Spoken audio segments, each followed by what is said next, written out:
समझदार पति, दिल छू लेने वाली कहानी। 15 घंटे का थकान भरा सफर तय कर छाया अपनी छोटे भाई विपिन की शादी अटेंड कर 10 दिन बाद आज घर आई थी। अपने 3 साल के बेटे धैर्य को सोफे पर बिठाकर अभी वह अपने कमरे में जा ही रही थी कि अचानक सासू जी ने उससे कहा, बहू अब फटाफट से खाना बना ले, तेरी दोनों ननदें ससुराल से आज आ रही हैं, तो जो भी बनाना उनकी पसंद का बनाना। ज़रूरत का सारा सामान भी मंगवा कर रख दिया है। अपने कमरे की तरफ जाती हुई छाया के पैर तो वहीं ठिठक गए।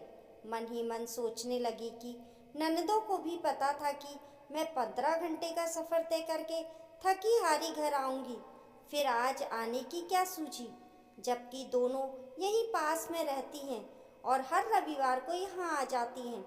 इतने में बाहर ऑटो वाले को पैसे देकर उसका पति विनय भी अंदर आया और आकर सोफे पर पसर गया। उसे देखकर शीतल जी बोली, अरे मेरा बेटा थक गया क्या?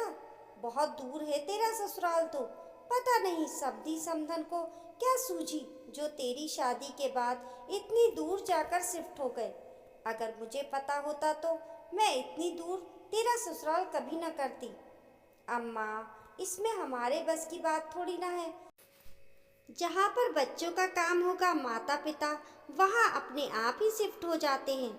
फिर मम्मी जी पापा जी अकेले भी क्या करते यहाँ पर? विनय ने अपने सास ससुर का पक्ष रखते हुए कहा। शीतल जी मुंह बनाती हुई छाया की तरफ देखकर बोली, अब खड़ी खड़ी यहाँ क्या कर रही है? जा फटाफट से चाय बना कर ले आ। देख नहीं रही कि ये कितना थक गया है? शीतल जी की बात सुनकर विनय हंसते हुए बोला, अरे माँ, मैं अकेला थोड़ी ना थका हूँ, वह भी तो थकी है, वह भी मेरे साथ ही तो आई है। तो इतनी दूर से ट्रेन में बैठी बैठी तो आई है, कौन सा ट्रेन में कोई काम कर रही थी जो थक गई? शीतल जी चिढ़ती हुई बोली। छाया ने अपनी लगेज की तरफ देखा तो विनय ने कहा, तुम जाओ और चाय बना लो, तब तक मैं ये सारे बैग उठाकर कमरे में रख देता हूँ। उसकी बात सुनकर छाया तो रसोई में चली गई। पीछे से विनय उठकर बैग उठाकर कमरे में रखने लगा तो शीतल जी बोली, अरे थोड़ा आराम कर ले, अभी अभी थका हुआ आया है, बैग उठाकर वह नहीं रख सकती क्या जो उसका काम तू कर रहा है? माँ, उसमें उसका काम और मेरा काम क्या है? इसमें मेरा भी तो सामान है, अगर मैं रख दूंगा तो काम जल्दी ही फ्री होगा। फिर सोच रहा हूँ कि बाहर से ही कुछ मंगा लेता हूँ, बहुत ज़ोर से भूख लग रही है। अब छाया भी थक गई होगी तो क्या खाना बनाएगी? क्यों, खाना क्यों मंगा रहा है? अभी तेरी दोनों बहनें धरा और अवनी भी तो आ रही हैं यहाँ पर, उन्हें क्या बाहर का खाना खिलाएगा? शीतल जी की बात सुनते ही विनय जहाँ था वहीं रुक गया।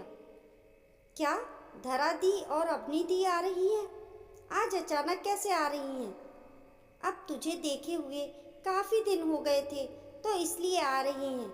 वह तो उनके बच्चों की परीक्षाएं चल रही हैं, छुट्टियां नहीं मिली, नहीं तो बच्चों को भी लेकर आती। बहुत दिन तो कहाँ से हो गए माँ, अभी 5 दिन पहले यहाँ से गया था, तब तो दोनों ही मुझसे मिलकर गई थी। विनय ने धीरे से कहा, ये तो उनका प्यार है तेरे लिए, जो वह तुझसे मिलने आना चाहती हैं, तो इसलिए बाहर से खाना मत मंगा, चुपचाप बहू को बोल दे कि उनकी पसंद की चीज़ बना दे। मेरी बेटियां कोई बाहर का आया हुआ खाना नहीं खाएंगी। पर माँ, छाया भी तो थक चुकी है, 15 घंटे का सफ़र कुछ कम नहीं होता है, ऊपर से 3 साल का बेटा है, ट्रेन में कितना परेशान कर दिया उसने। एक बच्चे में ही थक गए तुम लोग, मैं भी तो तुम तीनों को लेकर के जाती थी तुम्हारे ननिहाल। माँ, वह 15 घंटे का रास्ता नहीं था, लेकिन 1 घंटे का तो ट्रेन में सफ़र करती ही थी ना। तब तो मेरी मदद के लिए कोई नहीं आता था, वह भी 3 3 बच्चों के साथ। माँ, आपने क्या किया वह आप जानो, आपकी सास ने आपके साथ क्या क्या किया आप जानती हो, लेकिन आपके साथ जो हुआ उसे बहू पर थोपना तो गलत है ना। भला आपका बदला बहू से क्यों? तेरे पापा ने तो कभी पलटकर जवाब नहीं दिया तेरी दादी को, जो तू अपनी पत्नी के लिए मेरे सामने हो जाता है। माँ, पापा और मुझ में फ़र्क है। आप हर चीज़ में कंपेयर क्यों करते रहते हो? धरा दीदी और अपनी दीदी आ रही हैं तो उन्हें भूखा तो वापस नहीं भेजूंगा, लेकिन हाँ, खाना मैं बाहर से ही मंगाऊंगा। छाया भी थक चुकी है, उसे भी आराम चाहिए।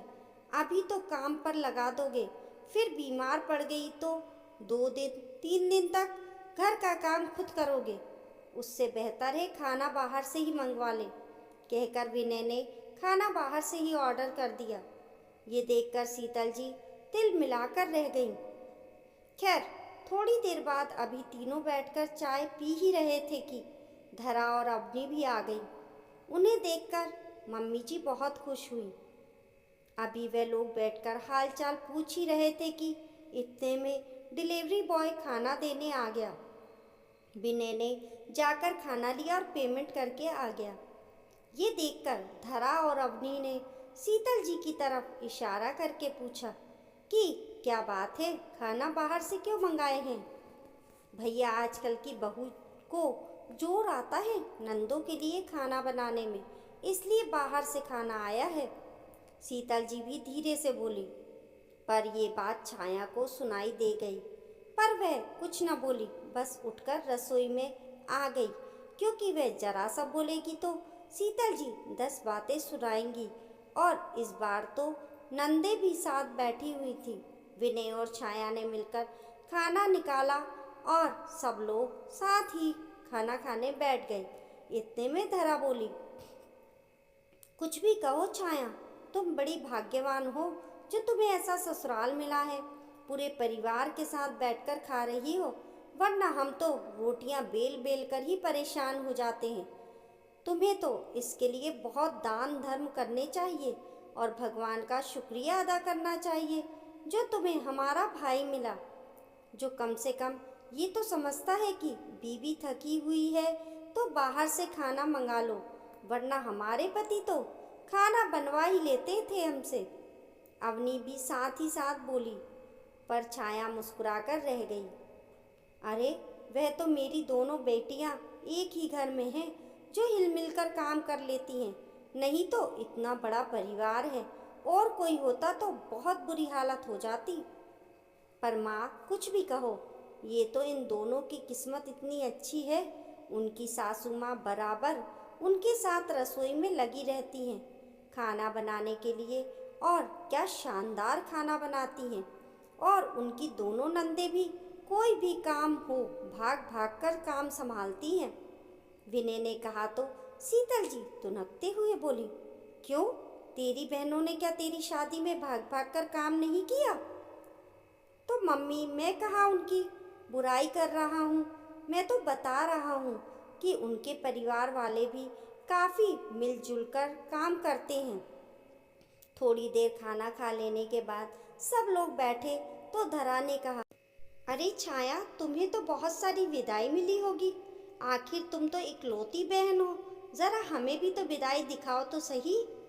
तभी अवनी भी बोली, हाँ हाँ, हम तो आज इसलिए आए हैं कि हम भी तो देखें आखिर हमारी भाभी को अपने मायके से क्या क्या मिला है। जब दोनों ने कहा तो छाया उन्हें अपने साथ ही कमरे में ले गई। पूरा परिवार वहीं बेडरूम में ही बैठ गया। तब छाया ने विदाई वाले बैग खोलकर दिखाए। सचमुच बहुत सुंदर सुंदर साड़ियाँ थीं। अरे वाह, ये तो कितनी शानदार साड़ी है, इस पर तो एम्ब्रॉयडरी वर्क किया हुआ है, लगता है हाथों से किया है ना?